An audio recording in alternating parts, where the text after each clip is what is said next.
Kunst und Kultur, in dem Fall Musik, ist das Thema jetzt hier. Und jetzt gerade haben uns viele Anfragen erreicht im Hinblick auf Joborientierung, Arbeitsorientierung, Studienorientierung. Also schlichtweg Menschen, vor allem auch Eltern, sagen, was ist denn eigentlich jetzt, wenn ich mich interessiere für eine Musikrichtung, eine Kunstrichtung. Also kurzum, ich möchte nicht den klassischen Berufsweg gehen, Ausbildung und dann entsprechend im Büro sitzen, sondern ich möchte in die Künste gehen. Und wir haben hier heute im Interview eine international tätige Künstlerin, nämlich Lorraine Bowen. Lorraine Bowen hat nicht nur eine eigene Existenz mit ihrer Musikschultätigkeit aufgebaut, sondern nebenbei es auch geschafft, dass, obwohl sie nicht gerade in die typische Zielgruppe fällt, hat sie es geschafft, bei der Talentshow Britain's Got Talent bis ins Halbfinale zu kommen, weil sie mit dem sogenannten Golden Buzzer, einem goldenen Knopf, direkt von David Walliams, einem bekannten Jurymitglied dort, ins Halbfinale durchgewählt wurde. Und wir unterhalten uns hier mit ihr über die Musik, die Kunst und vor allen Dingen, wie es da jetzt in der Branche aussieht, falls jemand darüber nachdenkt,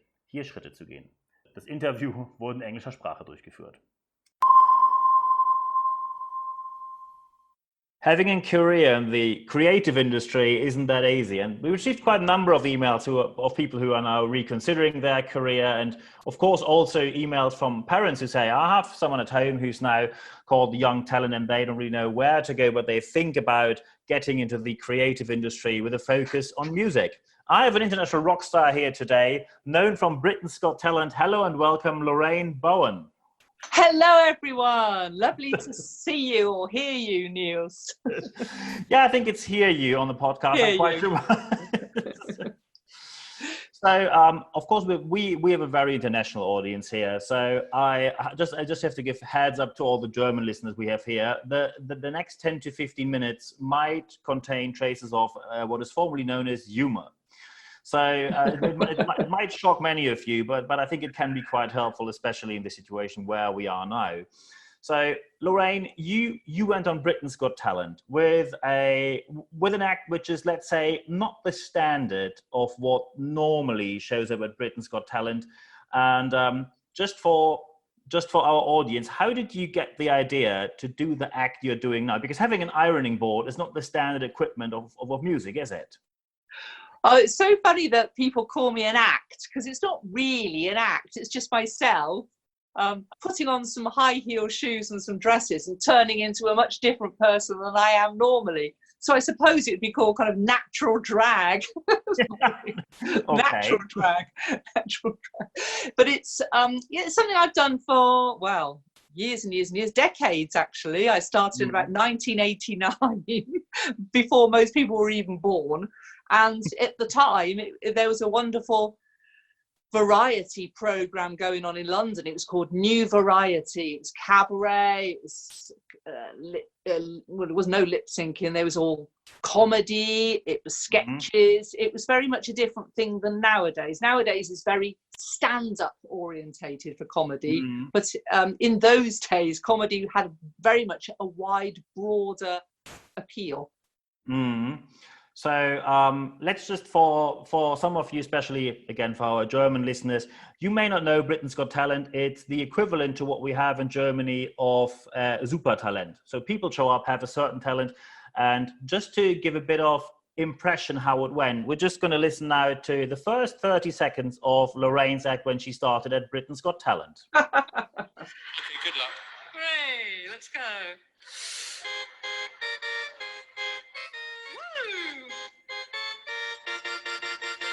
Everybody's good at cooking something.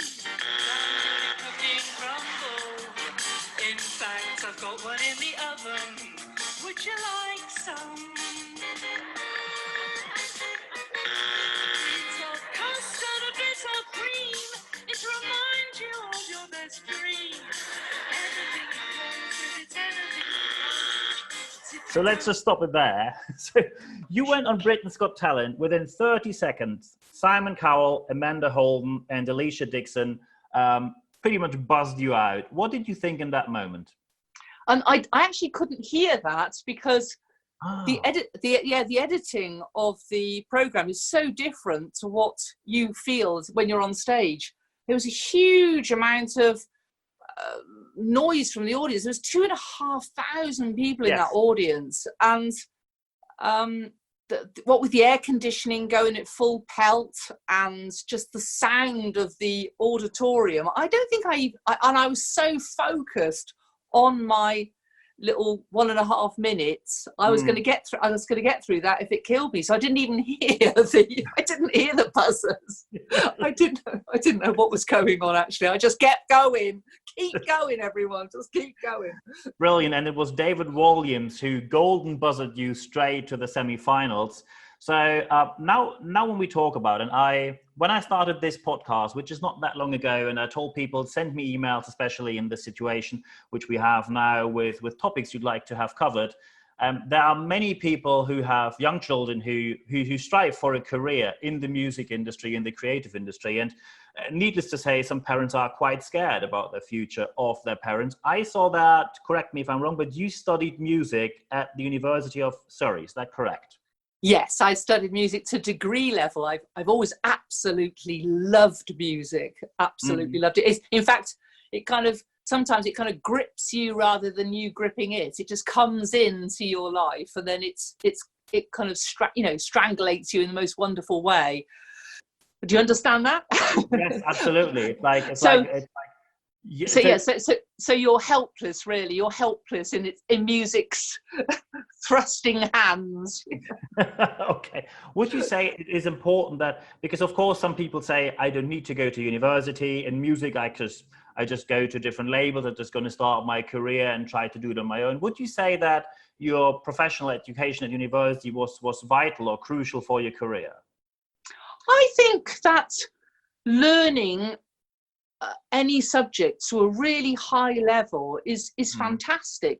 I think people who daub around at art and haven't actually learnt to draw, then I probably wouldn't have the same respect for them unless they could really draw. I think it's just, it's a difficult subject, isn't it? But I think I have a lot of respect for people who really know their business, and I think you in your field, you would have more respect for someone who just knows what everything's about, so you can talk to them in a kind of a musical way.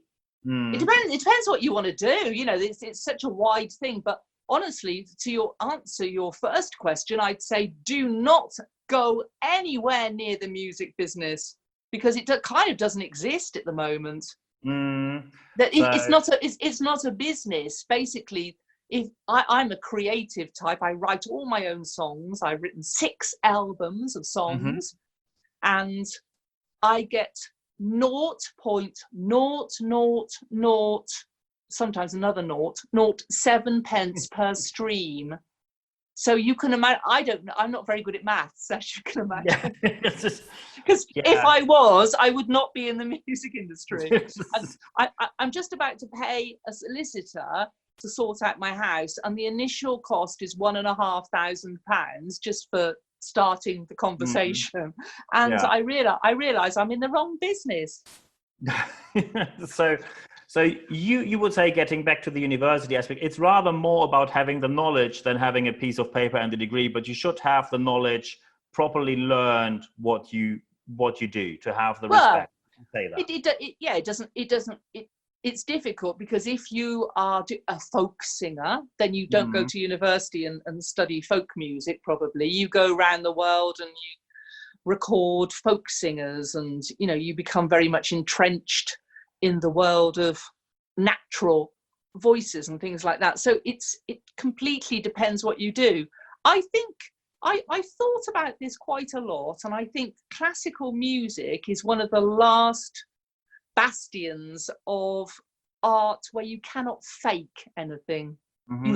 You have to be properly educated in the field, and you have to be educated in the styles. I think painting art is something you can fake quite easily by doing splotches and splashes and colours and design, that kind of thing. But I think classical music's the only thing, unless you can think of something, that you cannot fake. Yeah, so when you started in this industry, you appeared many times on BBC4, for example, which of course is helpful for a career in the industry. How do you make it when you say, maybe people get some education in the area of music, and then of course they want to go out there and want to make their voice heard. How does that happen? Because many people will approach BBC and ask them, hey, I do music, could you please give me an appearance on any show? And of course they will say no, or in Germany, 9, although we don't have the BBC.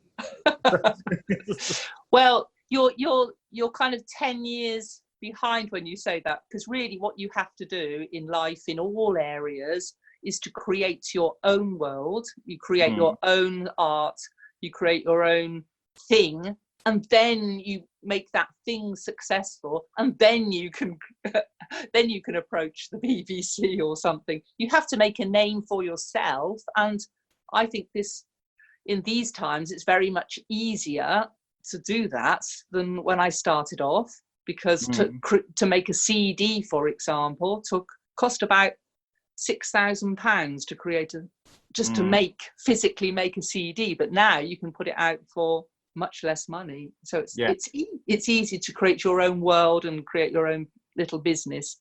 When we talk about creativity, so when I go, for example, you have when I go on the entry about you on Wikipedia, there's a picture of you in your show Polyester Fiesta. Ah, lovely picture, and the definition of the cultural gap towards Germany. So how do you create this creative process when you sit there and you have to be creative? That is where most people struggle, because they can't be creative, they say, when they need to be creative. Where do you get the ideas, the inspirations from? What is your creative process? This is a very interesting question. I think for me, an idea comes into my head and it just won't leave me.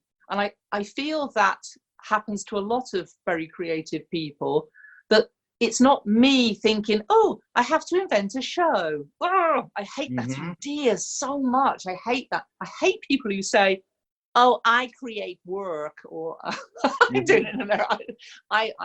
create work.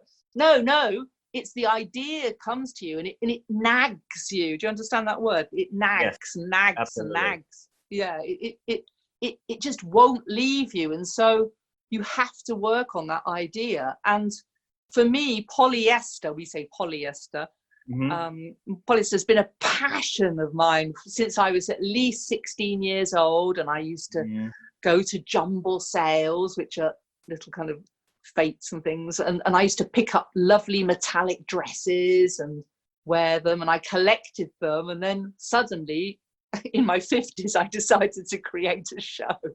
I had my bunions operated on. So, okay. I had a lot of time with my feet up, and I thought, I want to get this idea going. So I started working on it and got some friends involved. And what you find in creativity is that the finished idea is never there at the beginning. It never is. It's always just sparkles of ideas, just little touches of ideas, and then you work, and it's called, isn't it? Is it 1% inspiration, 99% hard work? Exactly. That's what we say in my industry, and it's interesting to hear and good to hear from a creative person that it seems to be the same in your industry. Yes, definitely. Yes, I mean, I can have the most fantastic tune in my head and great lyrics for a chorus, but that's only a tenth of the song. The song is 2.5 minutes long, and I have to create a little journey in that song. I have to create an introduction, a couple of verses at least, get the chorus in, so it's hard work from that point. Absolutely. And when we talk about, because I saw you work as a singing teacher and as a piano teacher as well, is that correct? Yes, I've always done that. I always enjoy giving back to people in a jolly way. not in a very serious way, but I sort of spotted that when I saw you on Britain's Got Talent. And so first, that of course answers one of my questions: is it giving back, or is it because I don't think that you get rich as a piano player or piano teacher? So it is your main driver giving back, or would you say it is a good way how to make a reasonable amount of money? Well, if you're going to be a musician and earn nothing, then the teaching is always a great way of paying the bills, because teaching is relatively, well paid, compared with working in a coffee shop or something like that. Yeah, absolutely. And if you've got a degree, you might as well use it. So I've always done one or two evenings a week in my life to pay the bills, keep the wolf from the door, as we say in England. Wolf from the door. That is a very British idiom. Excellent. So when you work in teaching, of course, there's one crucial question which many people answer in a different way. So some people say it's all about being dedicated. Some people say you need to have talent, which you either have or you do not have. I played the piano for more than 10 years, stopped when I started with university. And I think with my piano skills, I wouldn't have made it anywhere. It was a nice experience. I loved doing it. But when I approached music school, they said, from a German point of view, they said, like, no, this is not. So thanks for doing this for 10 years, but you're not going to be accepted right here. So how is your approach when it comes to talent and hard work? Would you say it's more talent, it's more hard work? Where is the focus of how someone's being able to make it? I think that's a really interesting question, and something I've been thinking more and more about since I was on Britain's Got Talent, because I think what isn't highlighted in this world that we live in at the moment is pleasure of doing things. And I don't know if you know what I'm going to be saying, but there is a lot of focus on being a celebrity and being rich. Everyone love me because I'm so good. But what about personal pleasure for just being able to play a few tunes on the piano that you absolutely love? I always have got this very strong feeling inside me that I'm never ever going to be able to play Liszt piano music, for example. Piano is my third instrument. I actually went to university on the clarinet, and I was grade 8 clarinet, and I changed to singing. But piano, I love piano, but I'm never going to be able to play the great classics. But I can play a few pieces which absolutely thrill me to bits. And I think that more people should enjoy little hobbies and crafts and skills for the personal pleasure that it gives them. I think these are perfect final words for this podcast. Of course, I'm going to put your contact data in the show notes of this podcast so people can get in touch with you directly, either for lessons or either for booking you for their events. Of course, I've seen you a couple of times, including online and offline. It was always a great pleasure and brilliant to see you performing. And for this podcast, there's only one thing I have left to say. Lorraine, thank you very much for your time. Thank you. Thank you for having me.